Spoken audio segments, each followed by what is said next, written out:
મિત્રો આજે અમે એ શક્તિપીઠ પર આવી ગયા છીએ જ્યાં મંદિર આગળ ઊંચું ઊભેલું માતાનું દેવી ત્રિશૂળ જાણે દુષ્ટ શક્તિઓને પડકાર આપતું હોય। આ ત્રિશૂળ ભક્તોને હિંમત, શક્તિ અને સુરક્ષા રૂપી આશીર્વાદ આપે છે। બેકગ્રાઉન્ડ જોઈને તમને ખબર પડી જ ગઈ હશે કે મિત્રો આપણે ગુજરાતના એ તીર્થયાત્રાધામના દર્શન કરવાના છે જ્યાં શ્વાસમાં પણ ભક્તિ વસે છે, જ્યાં પગ મૂકતા જ મન શાંત થઈ જાય છે। એ આ ભવ્ય અને ચમત્કારિત ખોડિયાર માતા મંદિર રાજપરા। આ મંદિર ભાવનગર શહેરથી 18 કિલોમીટર અને શિહોર શહેરથી 4 કિલોમીટરના અંતરે ભાવનગર રાજકોટ હાઈવે નજીક આવેલ છે। આ મંદિરના પટાંગણમાં આવ્યા પછી જ્યાં ગગન મુખે નજર કરશો તો લાલ ધ્વજાઓ પવનમાં માતાનો જયકાર કરતી લહેરાય છે। મંદિરનો સુશોભિત ગેટ, રંગીન લાઇટો અને ભક્તોની ભીડ આ મંદિરને એક અલૌકિક મોહકતા આપે છે। સવારે મંગળા આરતીથી લઈને રાત્રિની આરતી સુધી અહીં સતત જય ખોડિયારનો નાદ ગુંજતો રહે છે। અહીંના ઇતિહાસની લોકમાન્યતા એ છે કે તાતણિયા ધરાવાળા સ્થળે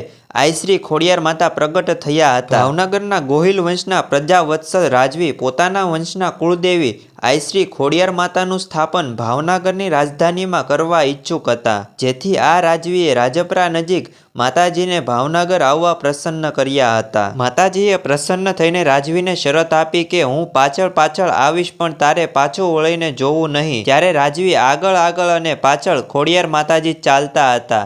એવામાં જ્યારે વરતેજ આવ્યું ત્યારે રાજવીના મનમાં સંશય જાગ્યો કે ખોડિયાર માતા પાછળ આવે છે કે નહીં। આ પ્રશ્નનું નિરાકરણ માટે શંકાને વધુ ગાઢ થતા આખરે મહારાજાએ પાછું વળીને જોયું। બસ ત્યારે જ શરત ચૂક થતાં આ સ્થળે માતાજી સમાઈ ગયા હતા।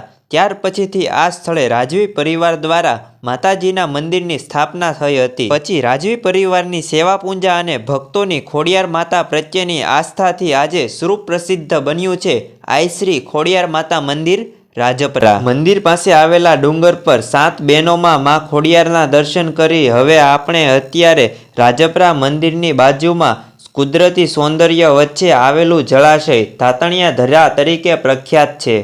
આ જળાશયને કારણે આ મંદિર તાતણિયા ધરાવાળા ખોડિયાર માતા તરીકે પણ જાણીતું છે। ઉપરાંત બાજુમાં જ વસેલા રાજપરા ગામના નામ પરથી આ મંદિર રાજપરાવાળા ખોડિયાર તરીકે પણ પ્રખ્યાત છે।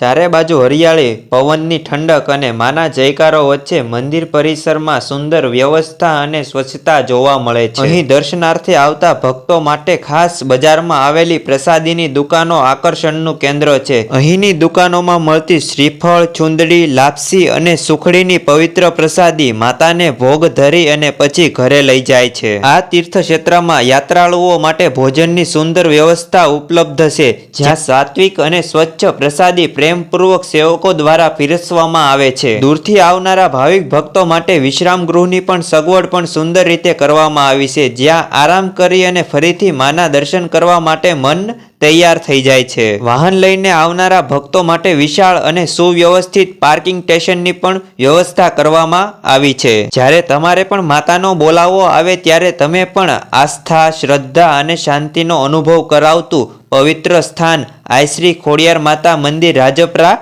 અવશ્ય પધારશો। માં આઈશ્રી ખોડિયાર તમારા સૌના દુઃખ દૂર કરે અને સર્વનું કલ્યાણ કરે એવી માતાના ચરણોમાં પ્રાર્થના કરું છું। મિત્રો, તમને આ રાજપરા મંદિરનો વિડીયો જરૂર ગમ્યો જ હશે તો વિડીયોને લાઇક કરો અને તમારા તમામ મિત્ર ગ્રુપમાં શેર કરી અને જો યુટ્યુબ પર જોતા હો તો ચેનલને સબસ્ક્રાઈબ કરજો અને ફેસબુક પર નિહાળો તો પ્રોફાઇલને ફોલો કરજો અને કોમેન્ટમાં જરૂર લખજો જય આઈશ્રી ખોડિયાર માતા। સાથે તમારી આસપાસ રહેલું પવિત્ર યાત્રાધામ કોમેન્ટ કરજો જ્યાં સુધી અમે પહોંચી શકીએ।